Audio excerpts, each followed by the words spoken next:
Out of the Box, membahas serba-serbi zaman now bersama Om Bob. Indonesia tanah airku cinta, Nusantara merdeka bhinneka tunggal ika. Greetings to each and everyone. Anytime you meet, I greet anyone. Whether it namaste, assalamu alaikum. Salam, salam, salam. Halo, Awang Aji Wasita kembali lagi di Out of the Box membahas serba-serbi zaman now bersama Om Bob. Nah, episode kali ini kita akan mendiskusikan tentang kecelakaan maut bis pariwisata di Jalan Tol Mojokerto Surabaya dan masyarakat yang tetap melakukan rekreasi meskipun jalanan macet. Kita mulai dulu dari diskusi yang pertama ini, bahwasanya baru-baru ini cukup ramai diberitakan adanya kecelakaan maut yang menewaskan 15 orang di Jalan Tol Surabaya Mojokerto. Ini sebenarnya ceritanya gimana sih, Om Bob? Ini kejadiannya kan luar biasa ini. Ya, kemarin kan liburan Lebaran, ya.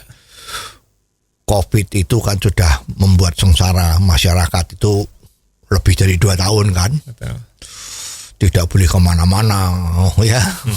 Takut ketularan atau menulari, ya. Sehingga memang kemarin bilang bagi yang mau mudik, bagi yang mau berdharma wisata dipersilahkan, ya asal tetap hati-hati ya. Artinya ya masker tetap memang harus dipasang. Itu kan semua sorak-sorak bergembira ya, euforia bahwa sudah 2,5 tahun itu nggak bisa kumpul, nggak bisa main dolan kemana-mana, sekarang boleh. Waduh ya. Lah ini ada yang ketiban musibah. Ya, secara total kecelakaan lalu lintas itu kan berkurang banyak dibandingkan beberapa tahun yang lalu itu berkurang banyak.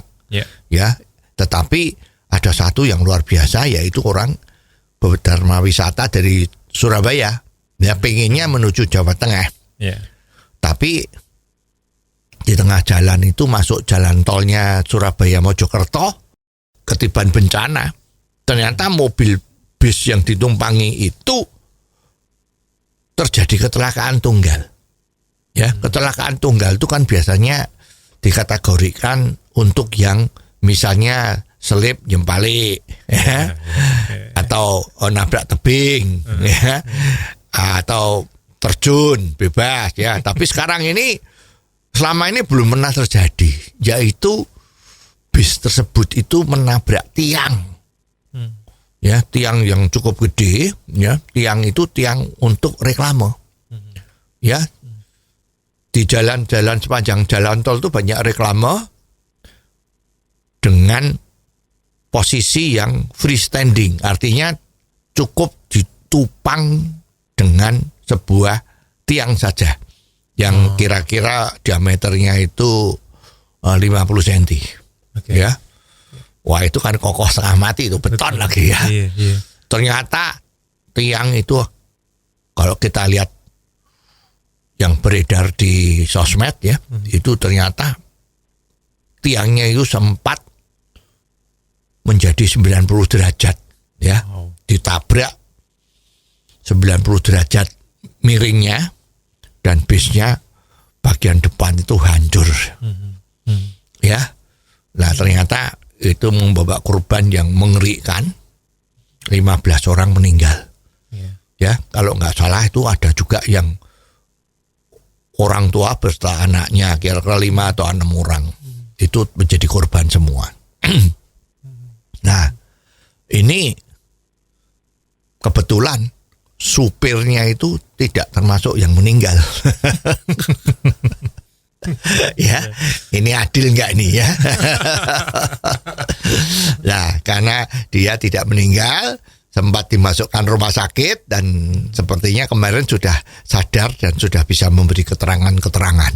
Ya, ternyata pertama kali pihak aparat menganggap ini sepertinya supirnya ngantuk. Wah, misalnya gitu ya. Ternyata kemarin setelah selidik, itu setelah dilakukan tes macam-macam, kemarin sempat beredar di koran ya, bahwa ternyata supirnya ini habis minum narkoba. Wow. Ini nekat ya. Nah, kebetulan juga supirnya ini ceritanya supir cadangan. Oke. Ya, supir yang sesungguhnya bertanggung jawab membawa bis itu tuh tidur di belakangnya gitu ya. Kalau kendaraan bis besar tuh kan bagian belakang dari drivernya itu ada semacam tempat yang bisa buat tidur. Iya. Ya. Nah, sepertinya supirnya tidur, yang nyetir supir cadangan. Ya, dan tidak punya SIM lagi. Wow. Ya. Nah, ini membawa korban 15 orang. Bisnya hancur. Ya dah, ya. Lah ini kan mengerikan. Lalu kalau kejadian seperti ini, konsekuensinya gimana, Bob? Ini yang salah siapa dong? Ya ini memang sulit ya. Penanggung jawab pertama terhadap kecelakaan ini ya supirnya. Siapa yang mengendarain bis itu, yang membawa bis itu, siapa saat itu yang menjadi drivernya, itu yang bertanggung jawab penuh.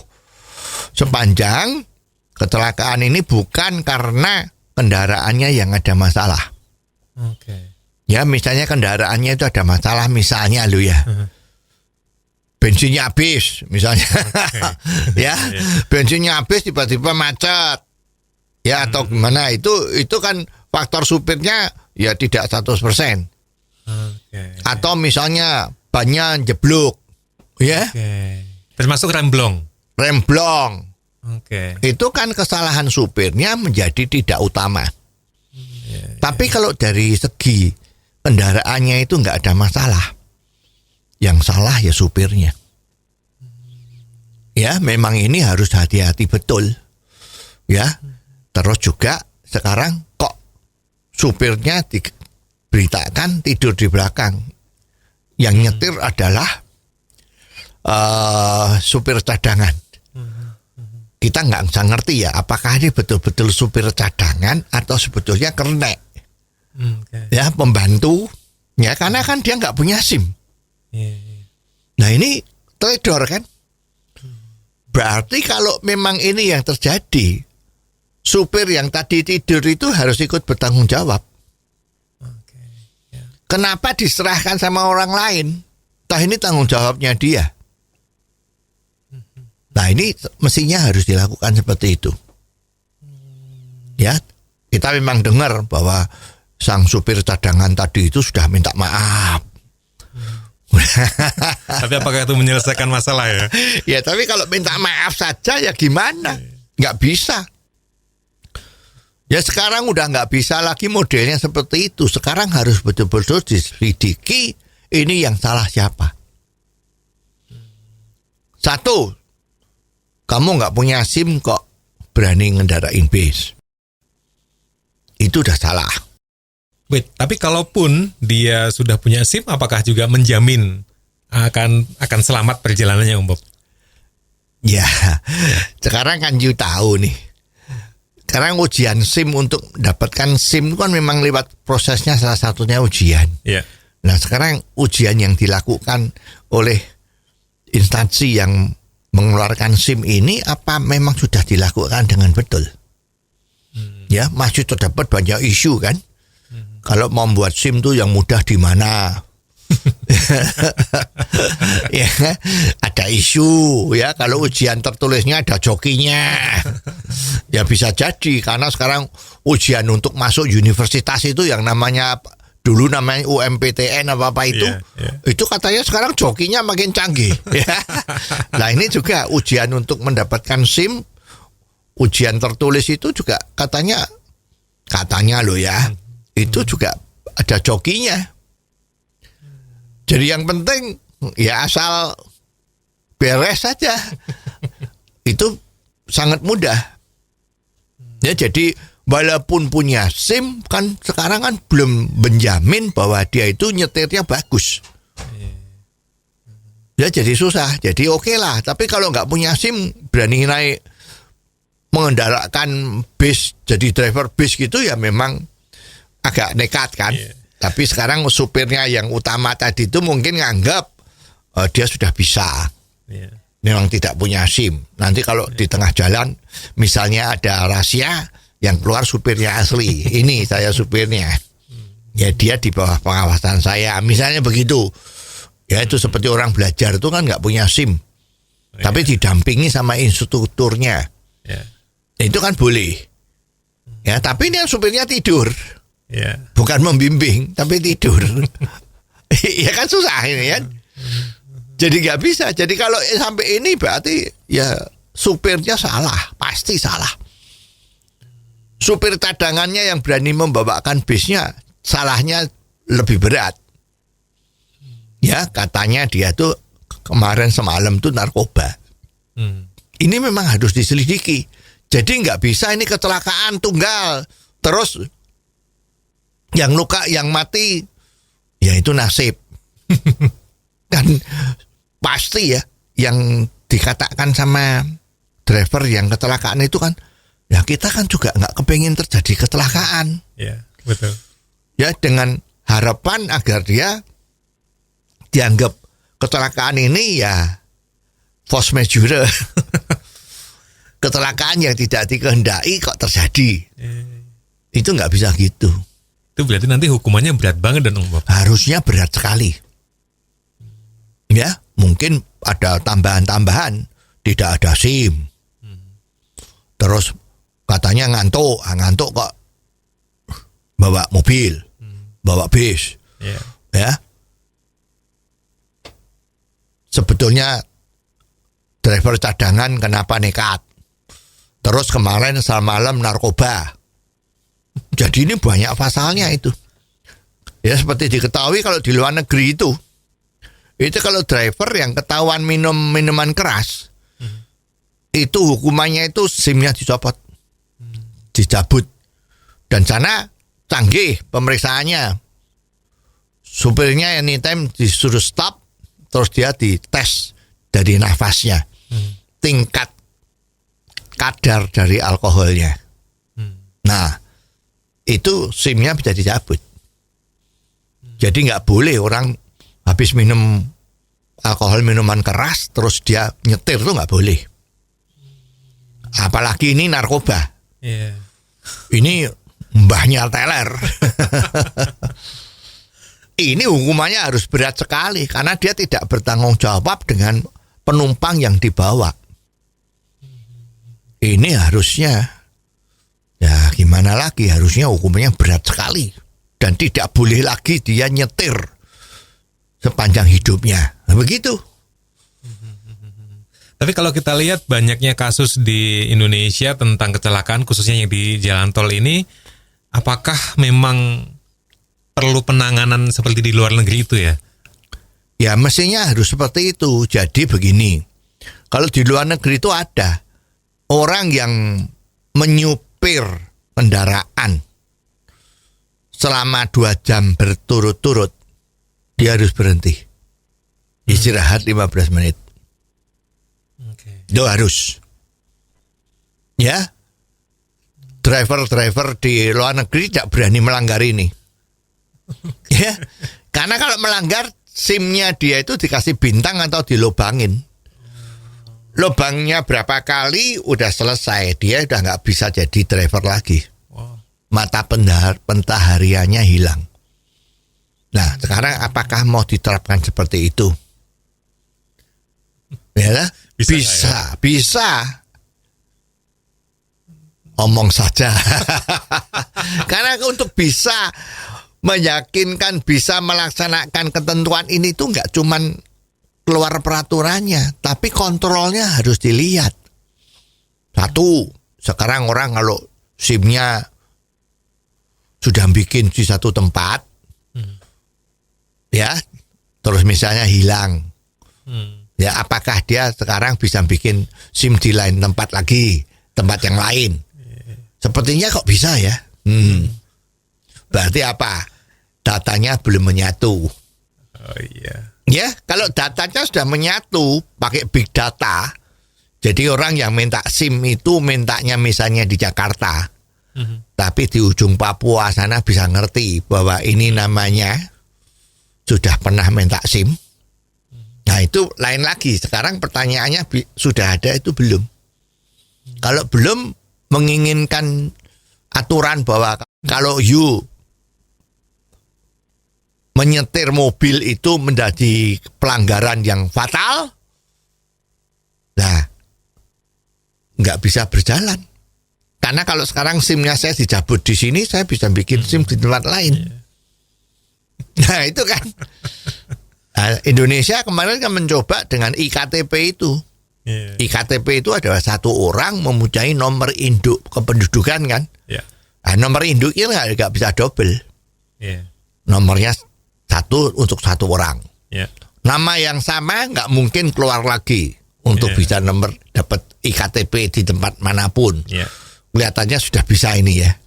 Ya mungkin masih ada bocor 1, 2, 3 lah ya. Tapi rasanya udah hampir sempurna ini yang namanya NIK KTP.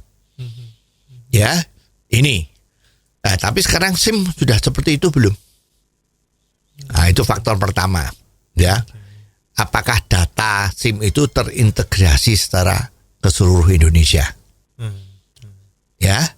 Terus pengendaliannya bisa enggak? Jangan sudah seperti itu big datanya tapi nanti yang ganti-ganti bisa banyak pihak. Nah, kalau banyak pihak yang bisa, nah, sama juga susah. Harus usernya harus betul-betul tinggi kepercayaannya. Ya, nomor 2. Terus sistem kontrolnya. Kalau memang tidak boleh minum alkohol, kondisi minum alkohol kadarnya tinggi. Nah, sekarang apakah sudah ada pengecekan rahasia secara rutin untuk minum alkohol? Memang peraturannya di Indonesia kan minuman beralkohol itu haram. Wah, izinnya susah gitu kan. Tapi apa menjamin orang nggak minum? Ya, karena minuman-minuman alkohol yang tidak pakai merek, yang bikinan sendiri yang namanya oplosan itu banyak sekali. Kalau kita lihat-lihat itu ya dipikir mana-mana itu wah, banyak yang minum oplosan. Ya sepertinya ya seperti itu kan. Nah, sekarang kalau mereka minum itu gimana? Nyetir, nah, nggak pernah ada kan rahasia yang pakai alkohol. Kelihatan mobil kok jalannya oleng, stop, semprit.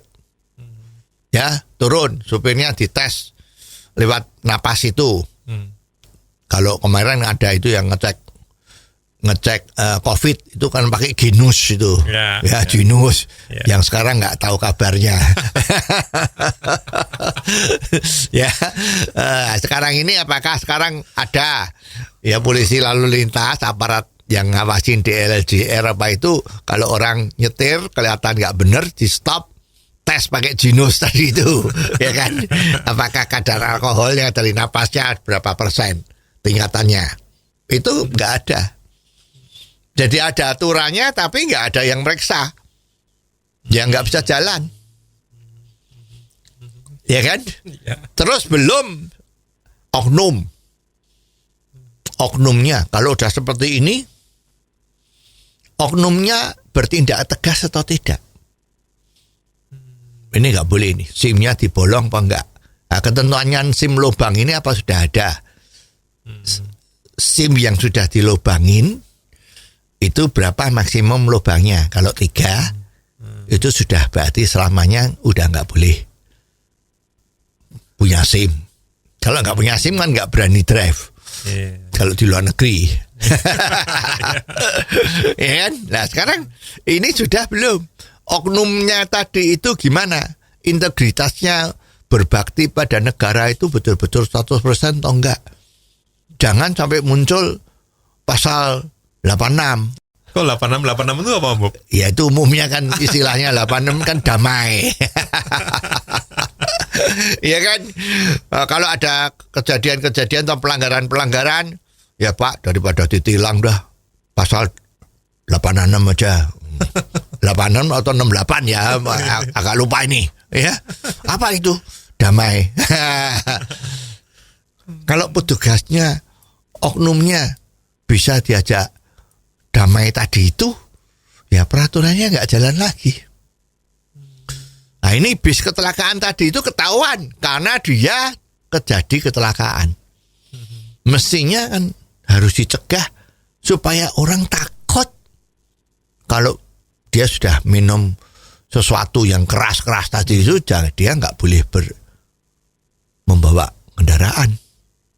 Itu namanya pencegahan. Sekarang kejadian baru dihukum. Nah ini kan ya kan menjadi tidak cocok dengan filosofi peraturan. Peraturan itu mencegah supaya jangan terjadi kecelakaan. Bukan setelah kecelakaan baru dihukum. Ya, jadi seperti itu repotnya. Nah, sekarang kalau bilang 2 jam harus berhenti.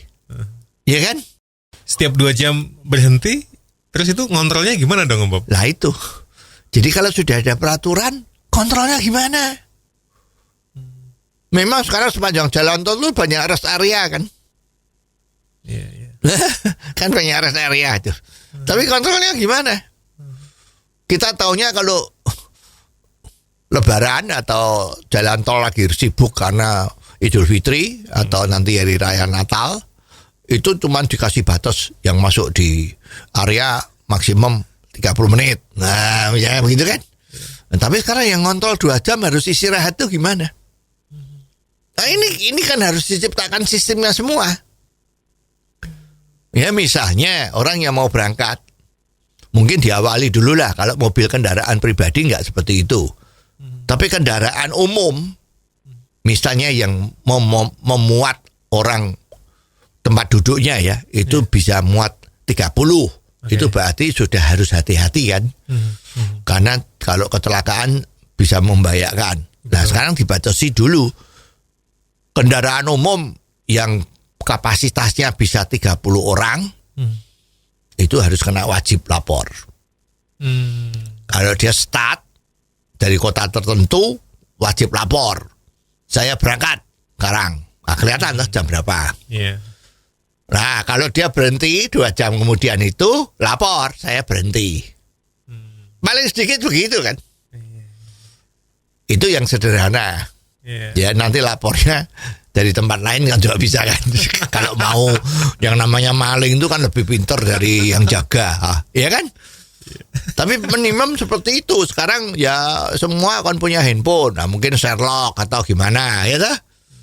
Misalnya seperti itu. Yang canggih lagi ya setiap kendaraan yang di atas kapasitasnya 30 orang untuk kendaraan umum ya, bukan yang pribadi, harus dipasang GPS. Nah, begitu dia kemana kelihatan tuh jalan. Ya, oh ini GPS, oh ini kendaraan ini. Ya GPS ada datanya, kendaraannya siapa, kendaraan apa, jalan. Nah, masuk jalan tol yang bebas hambatan itu kan memang kalau 2 jam bisa ngantuk kan. Oh ini 2 jam loh kok belum berhenti. Nah, ini ngelanggar. Artinya berarti ada petugas yang selalu standby untuk ngecek. Iya. Peraturan kalau nggak ada yang ngecek, nggak ada yang kontrol, ya sama aja bohong. Membuat peraturan untuk dilanggar kan. Nah, karena nggak ada yang kontrol. Jadi pakai GPS ketahuan. Dari ini ke sini dia jalannya, kecepatannya juga kelihatan. Katanya sekarang jalan tol kecepatannya maksimum nggak boleh lebih dari 100 misalnya. 100 km ya, bukan mil ya. Nah, 100 km. Itu sekarang kontrolnya kan pakai itu. Apa infrared itu kelihatan kalau kita naik jalan tol itu kelihatan biak. Oh, itu lagi ada kamera itu. Nah, langsung pelan. Kalau kameranya udah jauh nggak kelihatan, ketancap gas lagi 140. Nah, ini harus dikontrol pakai GPS ketahuan.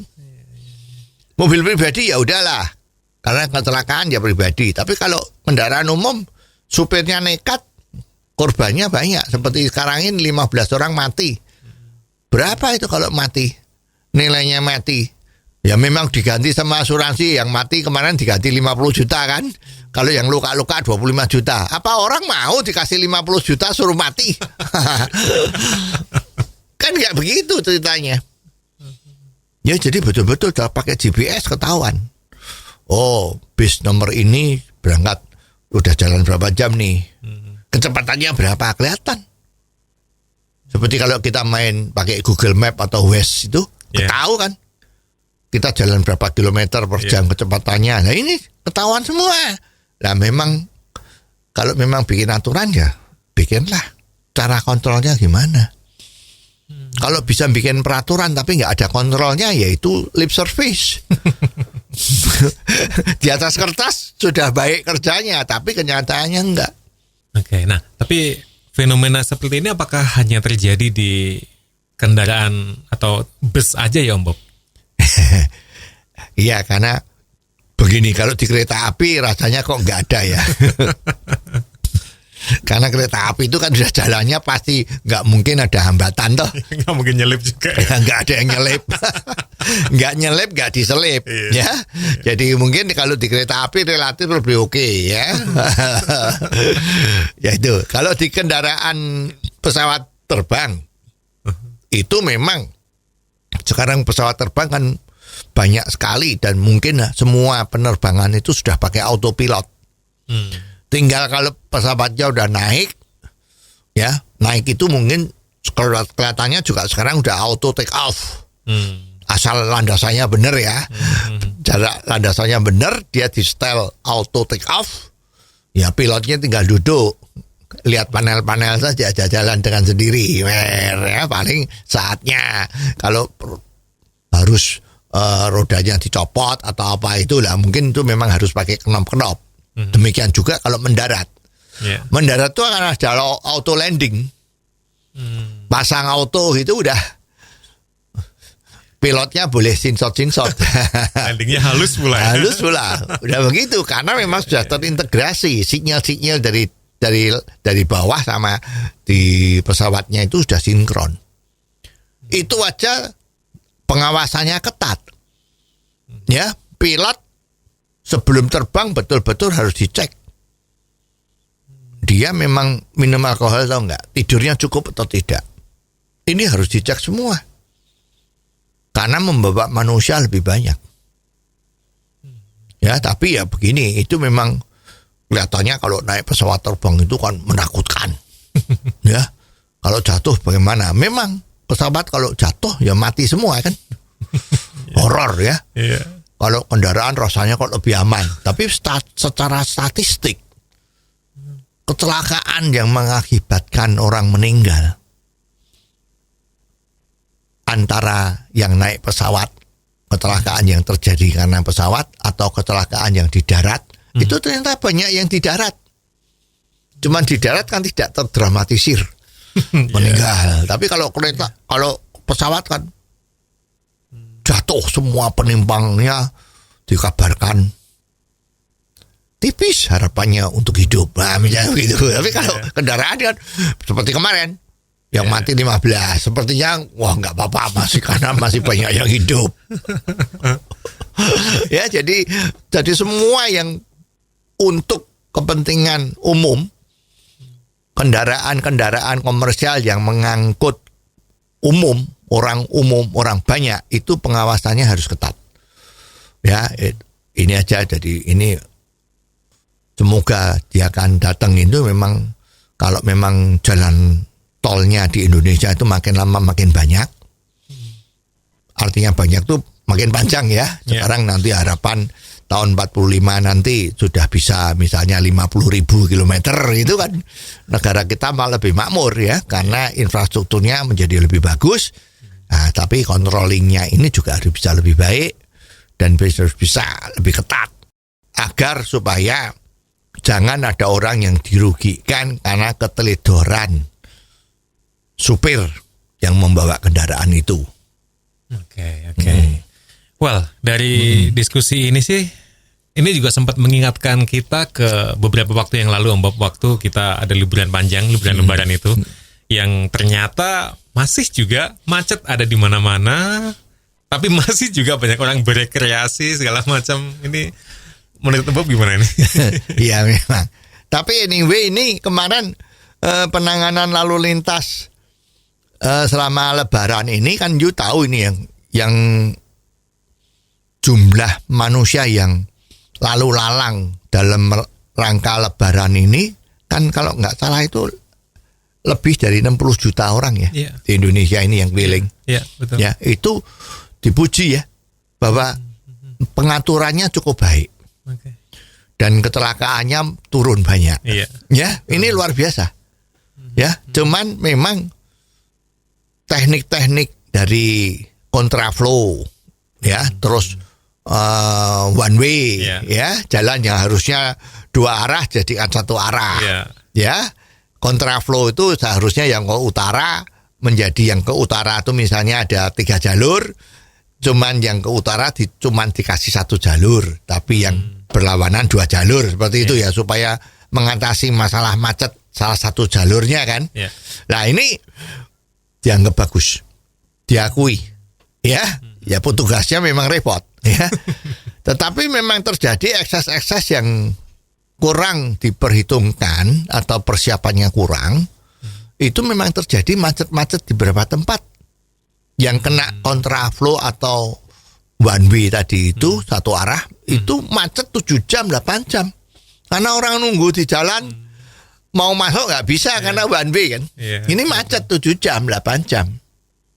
Nah ini kan sebetulnya masalahnya hanya komunikasi. Jadi secara teknik sudah oke, tapi komunikasinya terhadap pengguna jalan itu kurang.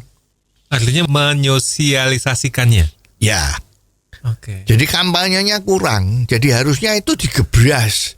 Kalau udah ditentukan itu genjot seminggu sebelumnya, itu digenjot. Melalui semua jalur kan, jalur sosmed boleh, konferensi pers boleh, ya, media-media konvensional itu juga boleh, harus ya. Yang tradisional juga boleh, pakai selebaran, pakai toa-toa itu ya, difungsikan semua itu, lah itu bisa. Nah, tapi kalau mau pakai media-media koran dan lain-lain itu kan juga butuh biaya, Om Bob. Ya pasti dong. Itu koran, televisi, radio, itu kan hidupnya dari orang masang iklan. Itu hidupnya itu kan karena dia ngumpulkan pendengar, membaca sama pemirsa, kan itu biaya. Nah sekarang pemerintah kepengen tugasnya ini selesai dengan bagus atau enggak? Apa cuman ngomong tapi enggak beres, menjadi keributan, kan harus beres, ada biayanya, ya dibayar. Jadi biaya penanganan kelancaran arus balik atau arus mudik, arus pulang kampung juga boleh ya. Nah itu ada biayanya. Salah satunya biaya pemasangan sosialisasi di media massa. Harus dianggarkan. Jadi jangan cuma himbau, hei radio, hei televisi, ini karena ada pengalihan arus, tolong ini disiarkan. Ya boleh, cuma disiarkan sekali, 2 kali. Ya tapi kalau ini saya bayar ya. Saya kepingin ini sosialisasi ini sehari harus dikeluarkan 20 spot. Ya jam-jamnya ini. Yang bayar. Jadi dilaksanakan dengan baik. Jadi kena sasaran untuk ini. Ini masalahnya, orang-orang ini sudah tahu kalau jalanan akan macet, Om Bob, tapi tetap aja rekreasi, tetap aja jalan gitu. Iya memang. Dipikir-pikir kita aneh ya. Sudah tahu macet, sudah tahu mesti nggak karuan, banyak sekali yang pakai jalan.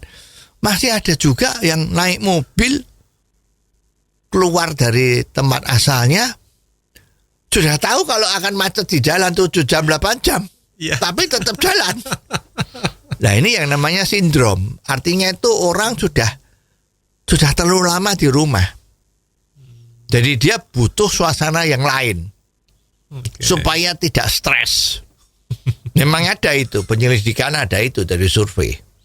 Ya, jadi orang itu nggak cuman duduk diem makan enak, nonton TV, denger radio itu sudah seneng, enggak. Kalau begitu terus juga boring, bosan sekali, harus cari yang lain. Nah sekarang kalau jalannya macet gimana? Ya nggak apa-apa, kan sejak di rumah macet di jalan ya kita enjoy aja macetnya itu. Nah, itu banyak terjadi. Maka tidak heran kalau lebaran atau liburan itu macet pun orang pergi karena mereka udah terlalu lama tidak pergi, nggak tahan lagi. Jadi kerugiannya di dalam macet jalan itu dibanding dengan kerugian kalau tetap di rumah itu rugi di rumah, depresi. Ya udah, makanya terjadilah seperti ini. Tapi masalahnya kan selalu macet seperti itu. Sebenarnya yang salah siapa ya kalau gini ya?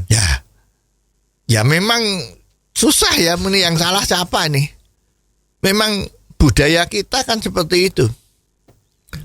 Dan sekarang misalnya kita udah nggak tahan di rumah, harus pergi. Karena kalau nggak depresi. Ya. Apalagi mungkin anak-anaknya juga kan di rumah terus gitu kan depresi juga. Ya, selama ini kerja terus, nah ini harus ada rileksnya. Tapi semua macet, kan nggak jadi pergi. Iya. Ya mending pergi macet daripada di rumah depresi. Ya ini orang ini lebih banyak yang seperti ini daripada yang milih tetap di rumah. Oke. Nah sekarang kalau liburannya hanya itu, kalau nggak libur nggak bisa pergi. Kalau libur macet di mana macet. Ya kalau nggak pergi ya nggak pergi lagi. Iya juga. Ya gimana? Ya jadi yang betul memang kalau ada situasi seperti ini ya pemerintah yang ngatur perjalanan supaya nggak macet macam-macam itu harusnya ya bisa ya, cuman ya diperlukan kerja keras. Oke, wow, menarik sekali diskusi kita kali ini, tapi kita akan lanjutkan di episode mendatang. Jangan lupa kalau Anda punya komentar, silakan dikirim ke 0878 5590 7788. Jangan Anda lewatkan Out of the Box versi singkat atau pendek dalam program Underline yang setiap hari disiarkan di radio kesayangan Anda ini. Anda juga bisa mengikuti Out of the Box melalui indotv.live. Awang Aji Wasita undur diri. Sampai ketemu di episode selanjutnya di Out of the Box membahas serba-serbi zaman now bersama Om Bob. Out of the Box membahas serba-serbi zaman now bersama Om Bob.